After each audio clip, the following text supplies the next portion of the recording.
Welcome to this session. Before I start off with Daniyal Mueenuddin, I just want to take a moment. As everyone knows, this was originally going to be a much longer program over the whole weekend.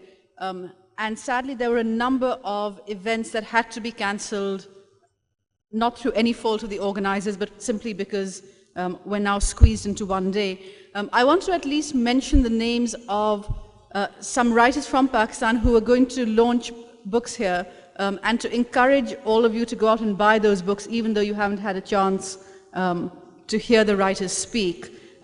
There's several novels. There are 4 novels, which is pretty exciting. I can't remember the last year we had 4 debut Pakistani writers all published together.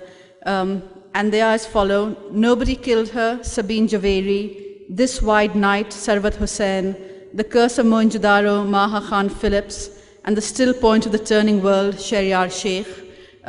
Also not a new book, but a new translation of an Urdu classic. Khalid Akhtar's novel has been translated, or short story has been translated into Love in Chakwara and Other Misadventures by Bilal Tanveer. And there's also a more scholarly work, Hybrid Tapestries, The Development of Pakistani English Literature by Muniza Shamsie. These were all to be launched this weekend. Sadly, they couldn't be, but as I said, please do go to the bookstores outside and to the bookstores around the city and find these books and read them. But to the main event. Is this your first LLF? Second, all right. Second. Well, it's my great honor to be here with Daniyal Mueenuddin, who needs no introduction to this room. His debut collection of short stories, In Other Rooms, Other Wonders, was one of the most feted, awarded, garlanded, heralded, well, not just books of short stories, but books of fiction to be published in 2009 and to be published in quite a while. And we've all been waiting, I think, quite anxiously to see how you follow that up. So I'm just going to start with a very basic question over to you, Daniyal. How do you follow that up? I'm not a very prolific writer, as I think we've seen. So I've had this sort of dream of doing a few things that are quite different and challenging myself and challenging my audience by doing that. So I wrote a book of short stories, and now I've written this novel, and I hope someday to write a play or I'm not sure, and also write some essays and perhaps write some poems. So this was I know this sounds as if I'm being over-ambitious, but the idea was to write several different genres. So now I've written this novel. Really? I mean, you do want to work, I mean, that's interesting because most writers will find to work across.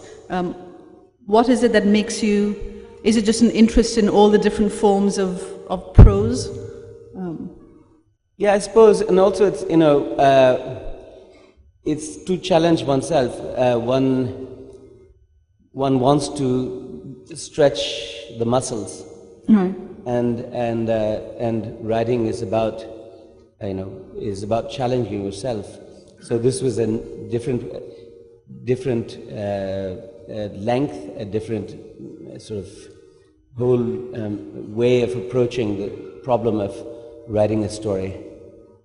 Well, I want to talk to you a little about what it was like to stretch those muscles, particularly for the move from short story to novel. I mean, I think for a lot of people who haven't actually tried to write both forms, it might seem that actually from the short story to a novel is just, you add more pages, but actually it's a radically different form, and in some ways you have to lose some of the habits of a short story to write a novel. And yours, it's not even a very slim novel. It's not a novella masquerading as a novel, or it's a big tome of a thing. And I just wondered if you could talk about what some of the challenges were for you to move into that new form.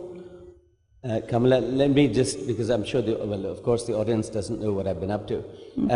So what I've done is I've written this very long novel. It's probably 600 pages, which is set entirely in the United States, has nothing to do with Pakistan, and so it's that's what it is. The problem of writing long fiction, I sort of worry that ruin myself for short stories. It's so much more capacious, and it's so much more sort of errant, and it's so much more discursive, which is these are wonderful opportunities, but these are traps, because you can find yourself going off into these little cul-de-sacs and sort of dead ends, and so you work very differently. A short story can be encapsulated in 2 months or 1 month, whereas a novel is years and years of work, and you lose sight of where you began, and then you revert to where you began, and then you proceed to the end, and it's this huge enterprise. It's sort of it's a business, it's a job, whereas a short story is just almost just a moment of knowledge about what you're doing. Do you want to tell us a little bit about the novel?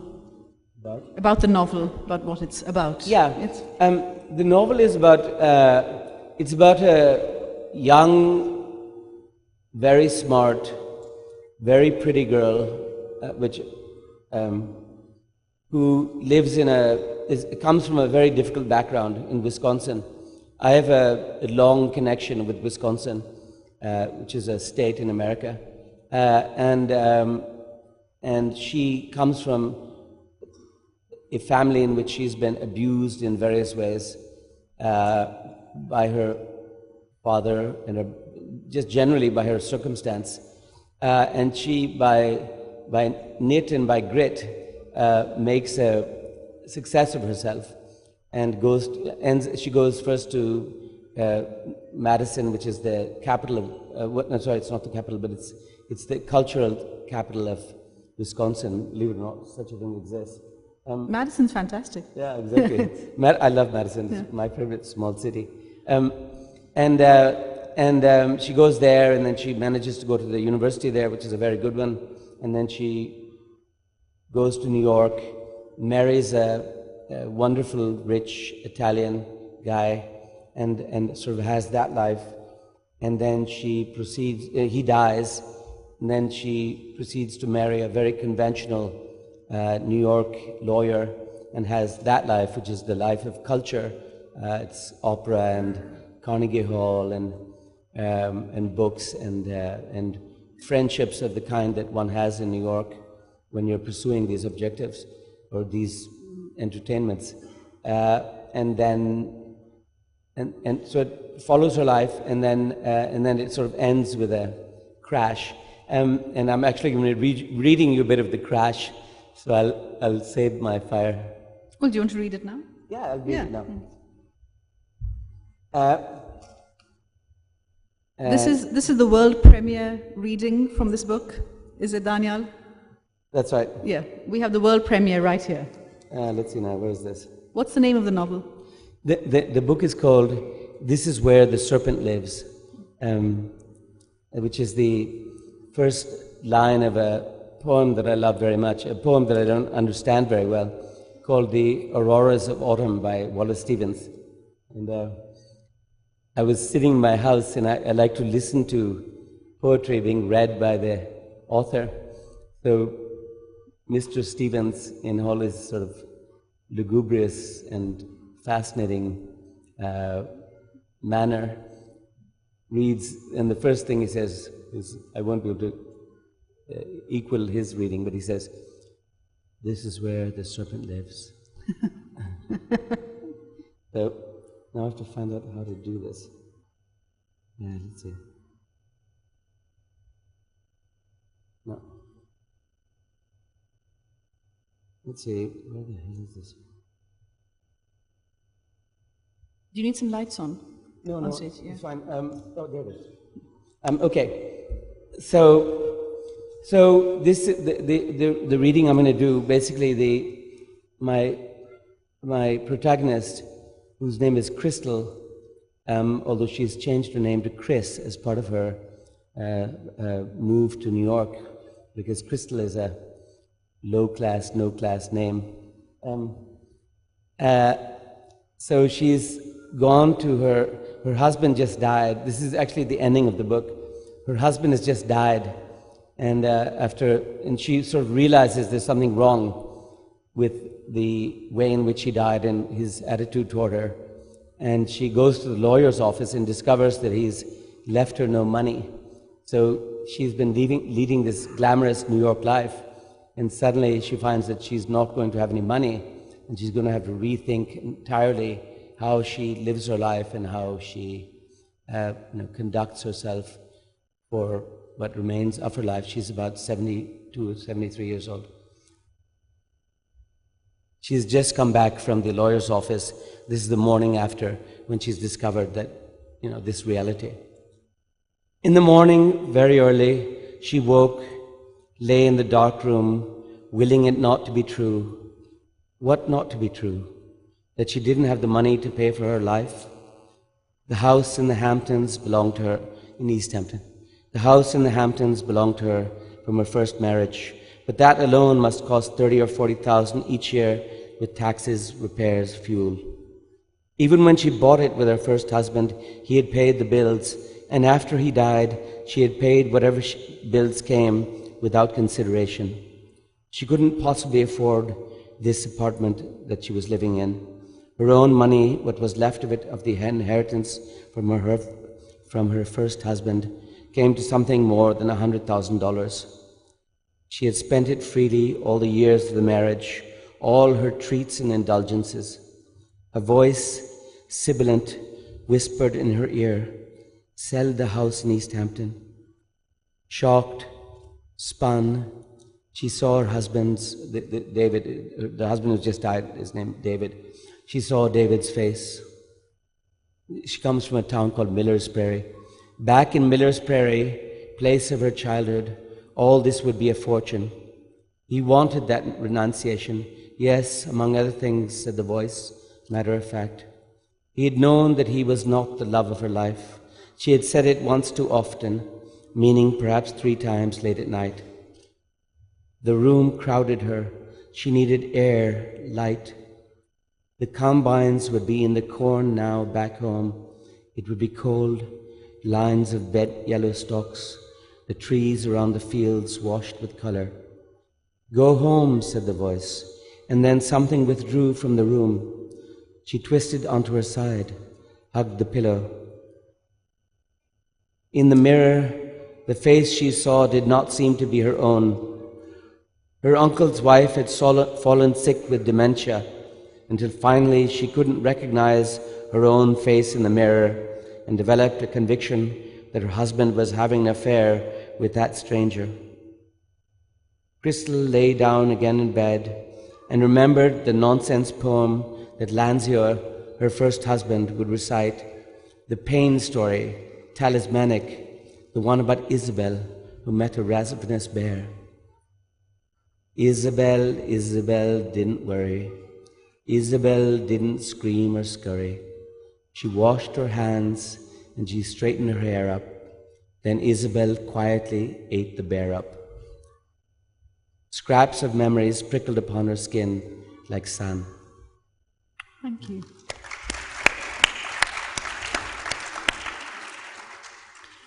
Well, you talked earlier about stretching muscles, and I wondered if the move from Pakistan to America was a way of stretching different muscles in terms of your fiction, or were there other reasons why you wanted to go from writing the Pakistani short stories to the American novel? I think the one, I've always thought that you have to write what you have to write. That for me, and I hope for other writers, this is a game, this is something I love doing, and I don't believe in, when I play games, I play games for fun. When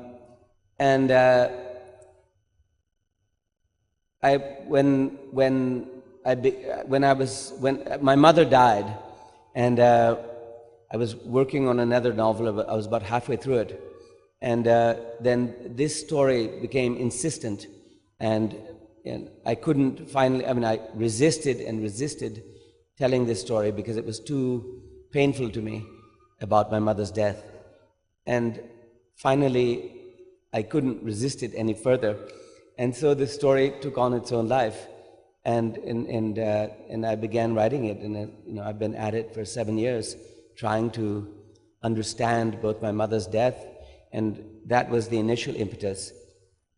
And then, as it took on its own life, I became fascinated with this girl, this Crystal, who I'm a little bit in love with.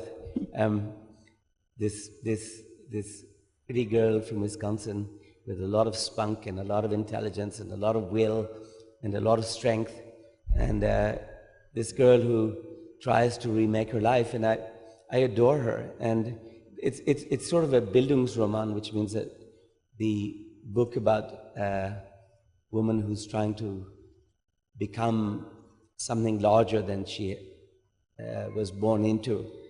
And I love her.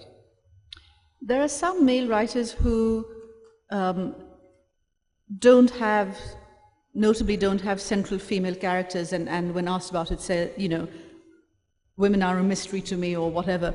What's sort of your, I mean, clearly that's not your take on it, but did you find writing Crystal, there was any kind of resistance for you? That there's a difference for you in writing male and female characters?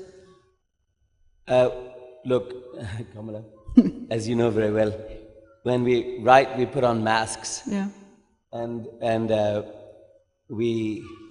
these masks more or less come to define our own features, but we are always putting on masks. And when you're writing, you try to have more and more courage. Writing is a large part about courage, about daring to inhabit personalities and situations which are drawn from your own life, which are intriguing to you. But it's hard work, and it's dangerous work, and it's work that we choose it, but it's very painful, and or often not. My wife says to me, when I'm writing, she comes into the room, and I'm sort of sitting there playing the computer as if I'm playing the piano, and then what she says is, occasionally your tail comes out too and starts plinking the high notes, and that's when I know it's going well. And so, of course, it's difficult to write from the perspective of a woman, and it's more difficult because of her troubled history. Because I think that this book, I'm turning it in July, and then it'll probably come out, next winter. So I think that when it does come out, there are going to be a lot of people who are going to say, who the hell are you to assume the story of this woman? And that's my mask. And I hope that someday I'll be courageous enough to assume a mask which is has a greater affinity with my own personality. But at the moment, this is the most I can do. When your first collection came out, there was this sort of flurry of, I don't know what it was, noise. Can you have a flurry of noise? I don't know. There was a flurry of something around the tag of Pakistani writers. And there were lots of sort of articles and all, which was largely about a coincidence of a few books coming out and doing well in the space of a year or two. And I wondered how you feel about the national tag, because you've grown up in Pakistan and America. Does the term Pakistani writer or American writer mean anything to you, or do you feel that maybe with the last book you were a Pakistani writer and with this one you're an American writer, or is it completely irrelevant? My publisher said something to me that absolutely sort of made my hair stand on end. She said, she unfortunately has a sort of an accent. So she said, Daniyal, this book's going to knock him over in the book clubs in the Midwest. And I'm sort of thinking, that's not my target audience. Yeah.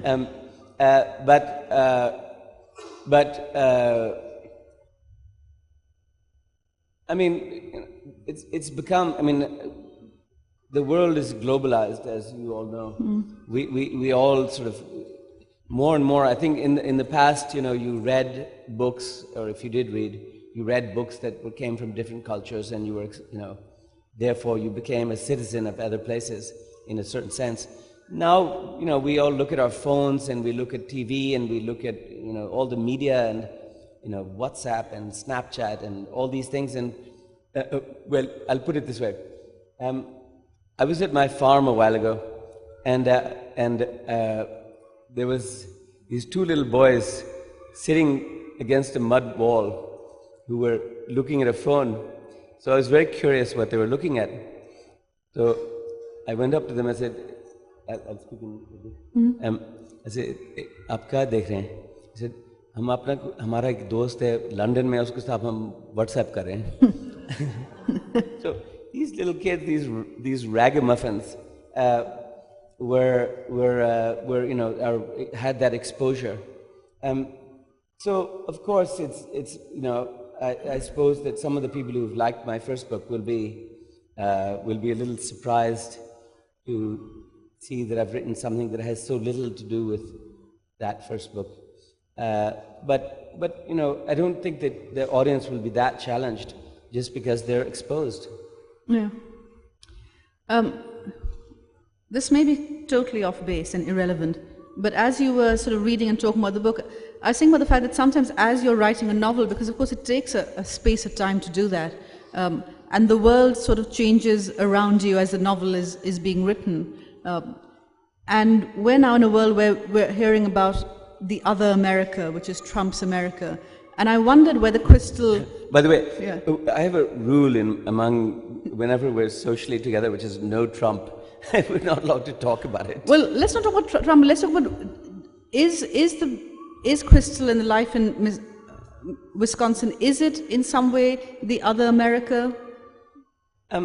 Look, Kamila, it's not like that. We're all sort of up in arms about Trump. Yeah. But let's not forget that the last president was Barack Obama.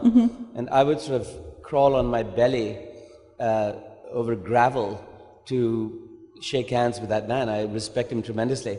So I'm hoping at least that this is an aberration. And there are many Americas so yeah, so look, it's a moment, and I don't think this is our future. I hope that this is merely our little blip. Yeah. I don't think I answered your question. I lost. That's all right. I think the way to answer a question is to take one word from the question and weave that into your answer, and that Exactly. counts as an answered question. Excellent. As you're talking, I suddenly realized you're also a poet, of course. Sorry, say it You're again. also a poet. Yes, well, a bad poet. But I'll tell a story about this. So, my father was a sort of a gentleman of the old school. So, at the age of 19 or 18, I woke up one day and looked in the mirror and found, looking back at me, this poet. And I was a fatuous 19-year-old. And so I came back to Pakistan and I said to him, Dad, he said, what are your plans? Because all Pakistani parents are very concerned about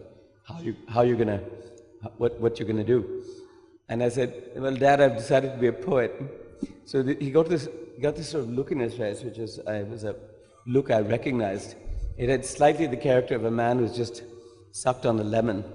And he said, Danny, I'll tell you one thing.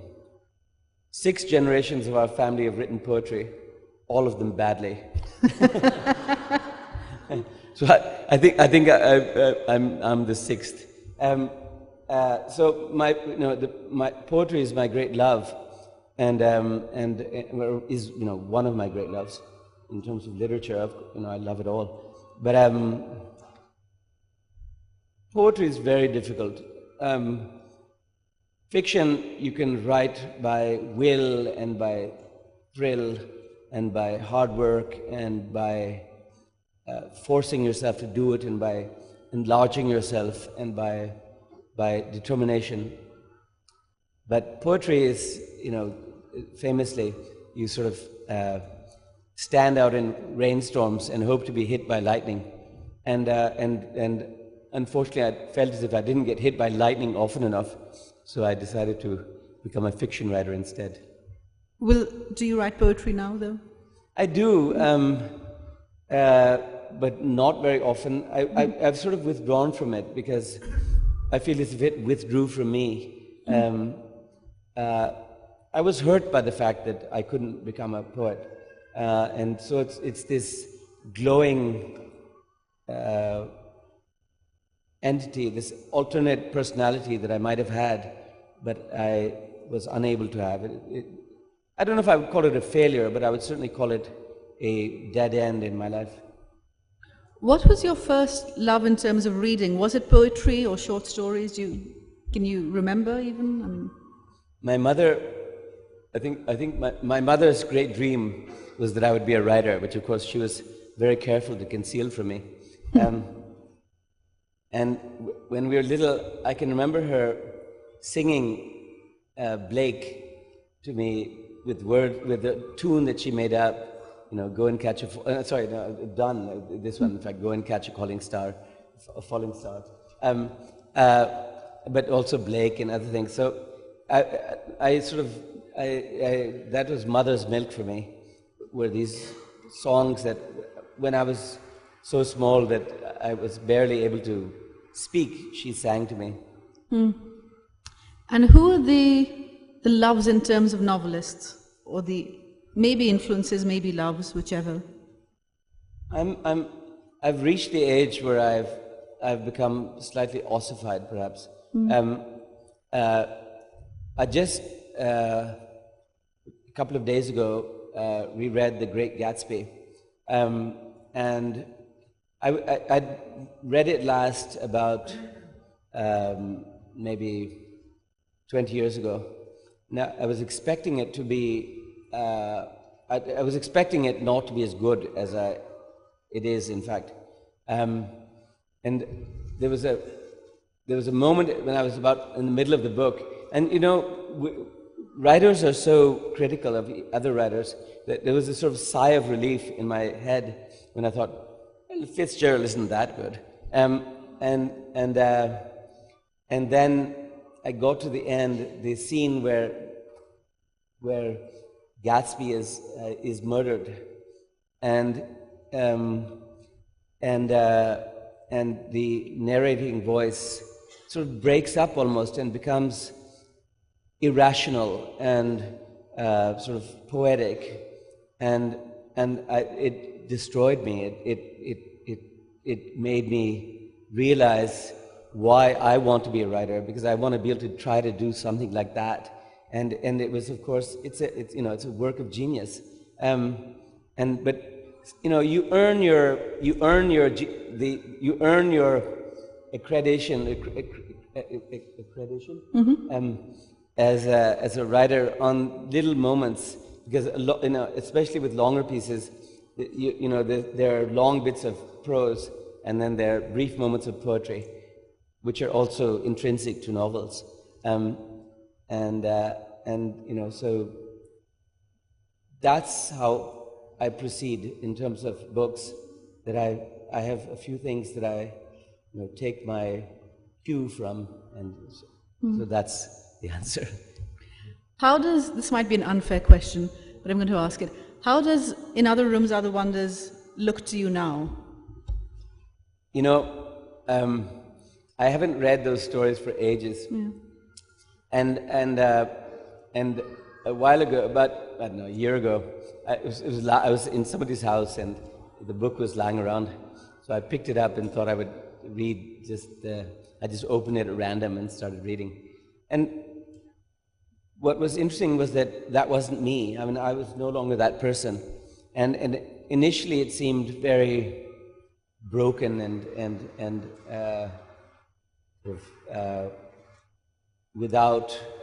that it wasn't fluent.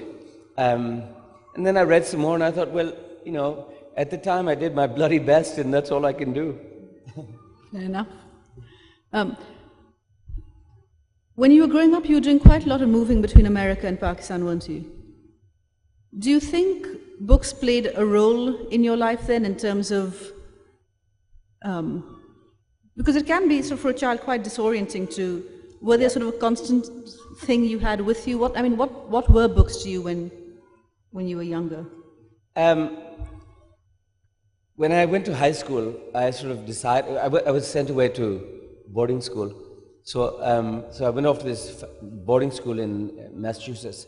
and I decided that I was going to try to be a cool American, you know, because there was so much pressure to, you know, conform. And so I, in a way, sort of, you know, books were sort of not cool. You know, one pretended not to read. But throughout that time, I was sort of secretly reading. And I think it's actually a lovely story, I'll tell it. So there's this man named Gene Laskowski who was 6 foot 6 inches tall and taught Bible, of all things. And in his Bible class, because he was sort of a 60s rebel, so he said, I'm going to have you all write a short story. And I wrote this little short story, which was about a dinner party at my parents' house in Lahore, where they'd put a sort of shamiana, and at the top of the shamiana was a plastic, you know, to prevent a clear plastic to prevent the wind from coming in. And it was a very sort of sentimental story, but it was the first story I ever wrote. So I put at the bottom of the story, please don't show this to anybody else, and please don't read it in class, because he had a tendency to read things in class, students' work. And he called me in and he said, you know, I'll tell you one thing, this story will always be part of my baggage. I will always take this story with me wherever I go, which I was, of course, devastated and incredibly gratified by that. So now 30 years pass, and this chap, out of the blue, I don't know how the hell he found out my address. So I'm at my farm in South Punjab, and this fat envelope shows up, and in it was the manuscript of that story. And he said, look, I read your book, and I would like you to have this story again. And it was incredibly precious to me. So that's where it all began. Wow. And how old were you when you wrote that? I think 16 or so. Yeah. Did you reread it when he sent it to you? Yeah, I did. And? It was sentimental. Yeah. But I recognized myself in it. You know, when you're a writer, when you write fiction or poetry or whatever, it's a mirror. So you, after you've written it, then you keep sort of looking for images of yourself and traces of who you are and what you write. And I could still see it's sort of, you know, in very nascent form, who I became. And was that a one-off, or did you carry on writing, and did it carry on being a secretive thing?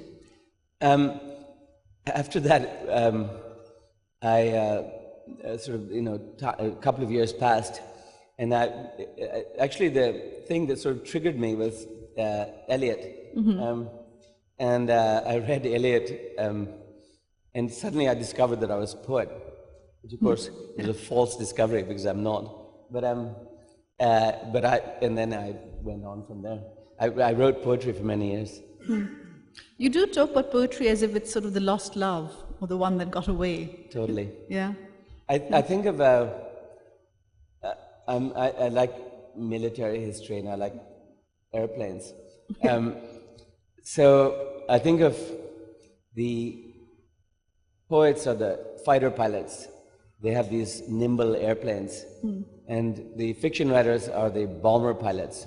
We sort of, you know, droningly lumber over the target and then drop our bombs. Yeah. So, of course, everybody would rather be a fighter pilot than a bomber pilot.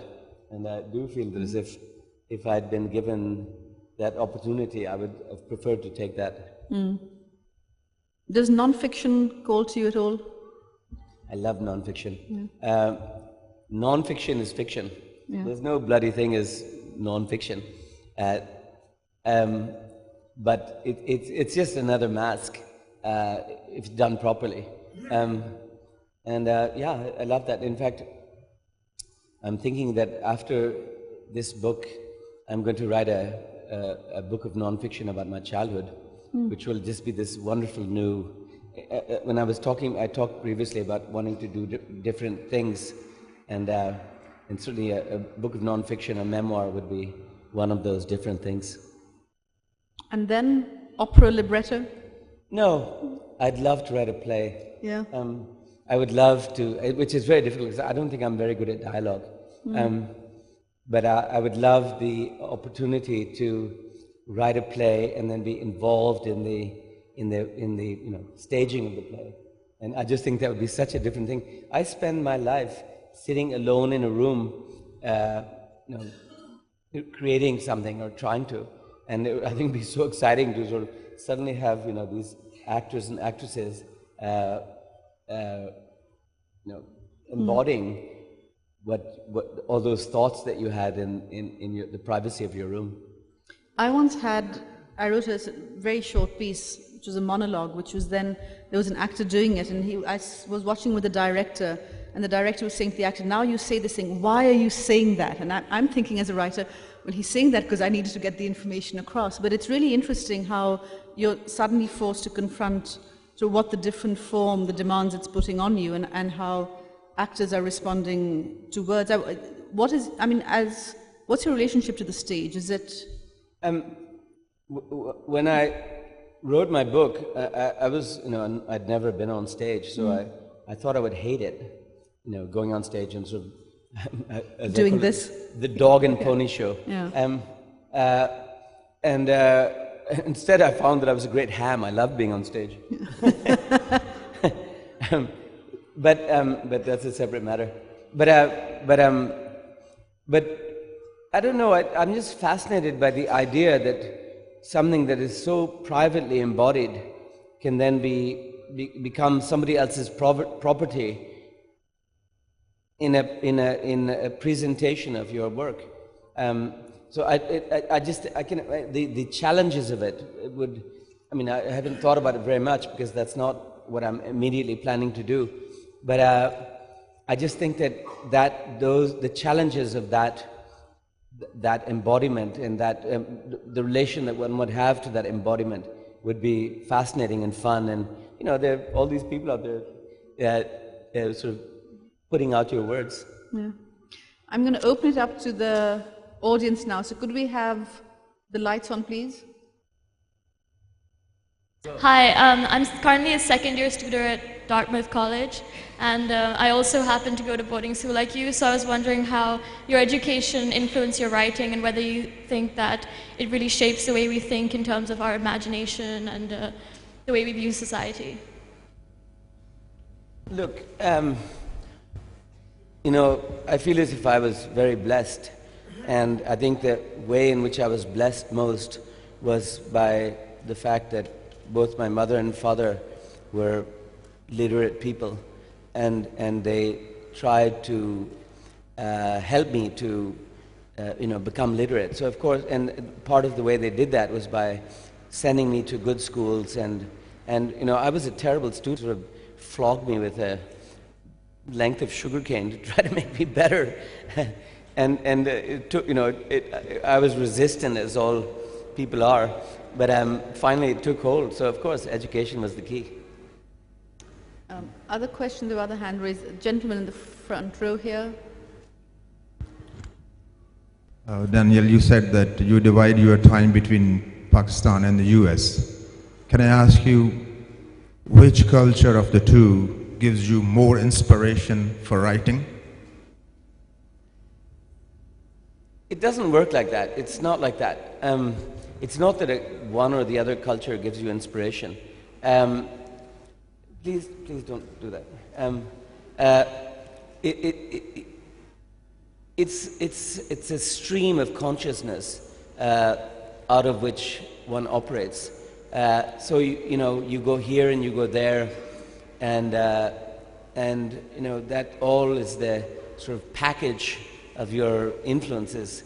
It's not defined by Pakistan or America or wherever else you've been. It's a cake, and the cake has many ingredients. The lady in the second row with the green dupatta. Assalamu alaikum. Wa alaikum assalam. I'm Naima Minhas. I've traveled from a village in Balochistan all the way to Lahore for this particular event. While I was in Lahore, While I was in Lahore 2 years back and I was doing my MPhil in English literature and I was also teaching at Namal University, I conducted a world's first poetry recitation competition on Pakistani English poets. The problem that I encountered at that particular time was that while I had to have examples of English poetry recitals for my students, I could not get any example from Pakistani English poets. We all know we've got great Pakistani English poets, and I've been teaching Pakistani poetry as well, so we do know.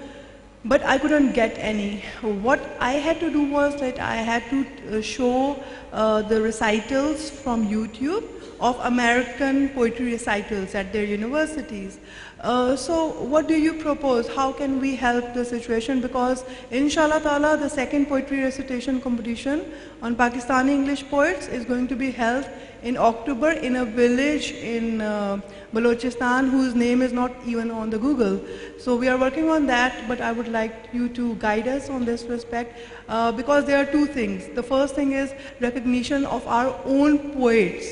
People do not know that Pakistani do write English poetry as well.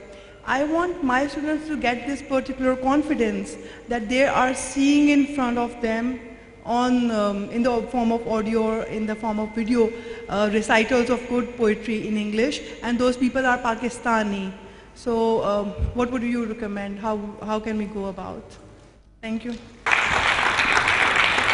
Can you tease out the question there?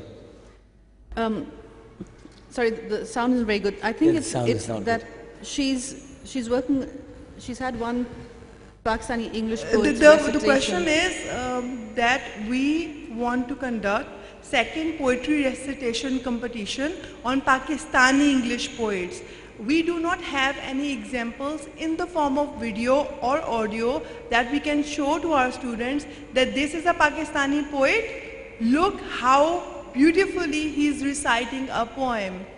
We have Americans, we have British, but I want Pakistani English poets recital examples. So how can we go about with that? And I just want to tell you about the people whom we Sorry, are I'm going to have catering. to cut you short only because there are a lot of people who want to ask questions. So can I have a go at that? Please do. Okay. Just only to say that obviously, literature festivals are the answer to that in part, which is, you have literature festivals where there are sessions with Pakistani English language poets. And I think both KLF and LLF have things online. So to go and see whether you can find in their archives, and also perhaps go and speak to the organizers and say in future you'd like them to have a session with Pakistan's English language poets reciting their work. I think that would possibly be the way That's great, about yes. it. Yeah. Gentleman with glasses with his hand raised back there. For Daniyal Mueenuddin, considering that you've been in different countries and you've had an experience of Pakistani and American culture, and you've grown up here, you've seen the South of Punjab and everything, and since I just came from Mohsen Hamid's his lecture in the other theater, how would you self-identify? Like, would you consider yourself Pakistani, American, or would you consider yourself as an individual beyond any title? I've spent a lot of time trying to sort of understand Pakistan. And I think that because of my education, which was entirely in English and was with all these encounters with these English language writers, and I did math in English, I did everything in English. So I would say that Pakistan is my sort of dark love, and Pakistan is like a drug. Once you've imbibed it, it'll never let you go, and so that's my relation. Other questions? There's someone back there, yeah. Hi, I know you've spoken a little bit about your childhood and you said you were going to write a book on it as well, but I'm just really curious. So when I was reading your book, In Other Rooms, Other Wonders, I feel like the protagonist in each story, we were really inside of each of their heads and we really got to know their insecurities, what they were thinking, and they came from different various backgrounds. So as somebody who spent some of their time in America, some in Pakistan, how were you exposed to so many different kinds of Pakistanis that you were able to write about the insecurities of even a maidservant in the village who ends up marrying, a rich landlord? Well, I think it's two things. One is that my parents were very busy. So I think I was, as a child, I spent more time with the people who were caring for me, perhaps, than for my parents. So I was exposed to them, to all that. And the second is that I came back to Pakistan and I, went into business here. There's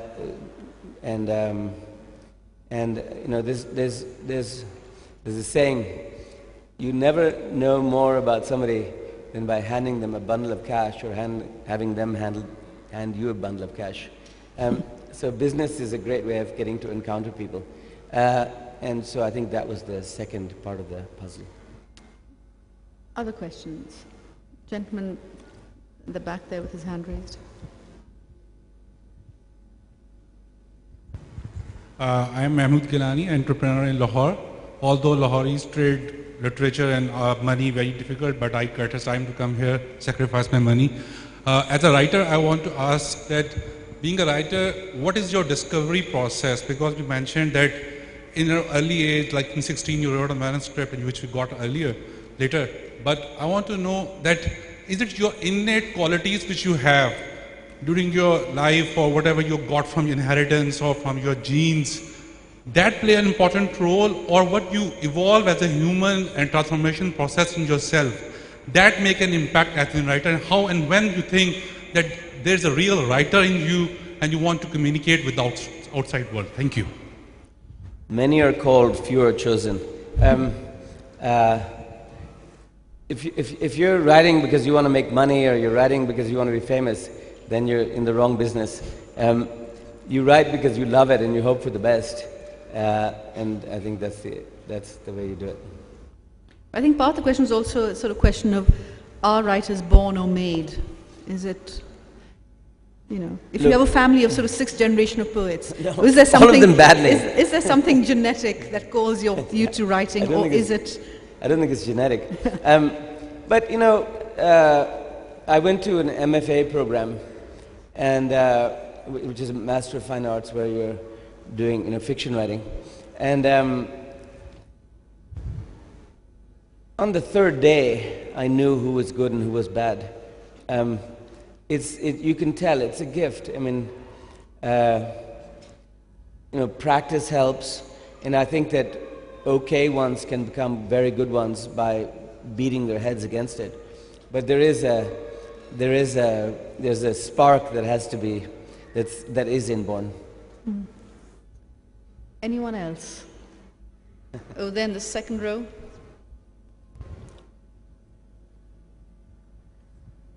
Magsa. Hi. I was just wondering, since you write short stories and novels and you want to write a play, and you've written in lots of different genres, so does your reading change depending on what you're writing? So if you're writing a novel, do you tend to read more novels? Do you tend to read more American novels?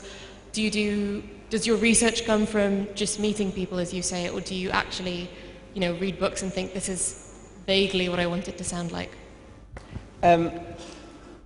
I said earlier that for me, and I think this is not true of some others perhaps, I do it because it's fun, and I only do it because it's fun, and I only do it as much as is fun. And the same thing I feel about my reading, that I read exactly what I want to, and I don't try to think about the purpose of what I will learn from what I write, but rather just what appeals to me. So no. If you're asking, is my reading directed? Absolutely not. Any other questions? Gentleman there. Hi. When you said you were reading Another Room to the Wonders a few days ago, and you mentioned that you were flipping through the pages and you thought that this wasn't you, and then you mentioned reading something you wrote when you were 16, and you saw traces of yourself. So is this sort of constant shift in identity something conscious, or is it something that you sort of see observing that happens to you? And when you look back at a former self and you realize that you do see traces of yourself, of your current self, in that self or not, is that largely something that sort of excites you, or is that something that makes you uneasy with? So in some sense, like, is it important for you as a writer to have a coherent self, sort of a stable identity, or do you think it's something that makes you a better writer, or you consciously want to keep evolving in that sense? So you said that when you read your novel, sometimes you sort of, when you look back at the collection of short stories, you see that you're not the person who wrote them, but when you're looking at the work you did at 16, you recognize bits of yourself. Is it important for you as a writer to have a stable identity, or do you think it's important for a writer to keep a sort of shifting or evolving identity for the work? I think we all have shifting and evolving identities. That's what it is to be human.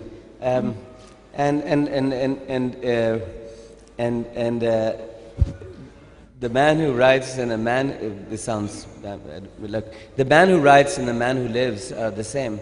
So of course we change, and when you look back at what you've done, it's a snapshot of who you were. Mm-hmm. We have time for one final question.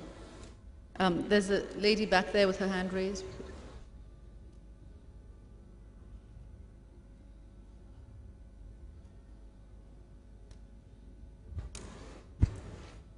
Right. Hi. Do I need to stand up? Could you stand up so we can? Yeah. Okay. So my question is, have you ever felt compelled, both of you actually, to conform to an outsider's view of Pakistan? Because I just wrapped up an MFA in creative writing myself, and I felt, a lot of pressure, and I was in London. And I also, started becoming more aware of how our culture is a little bit fetishized not just in movies, but also in fiction. So, I mean, you are kind of portraying the reality of the culture, but, at what point does it become fetishization to conform to an outsider's view of Pakistan? What can you say about this, both of you?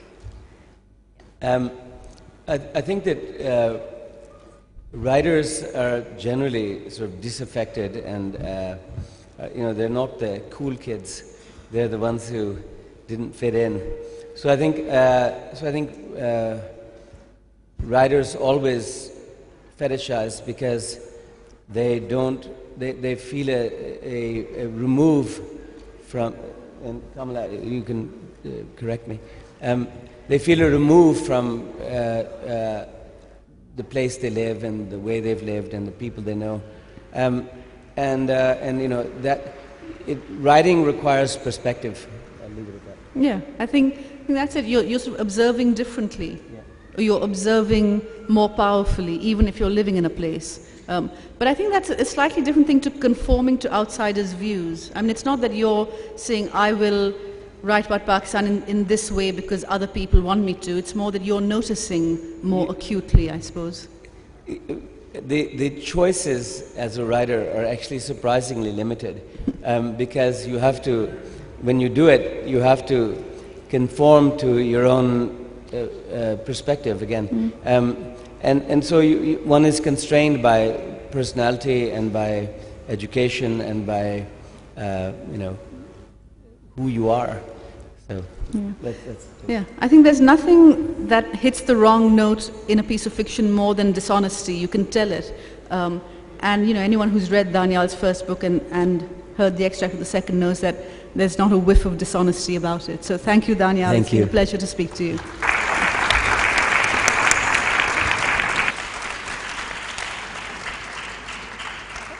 Good.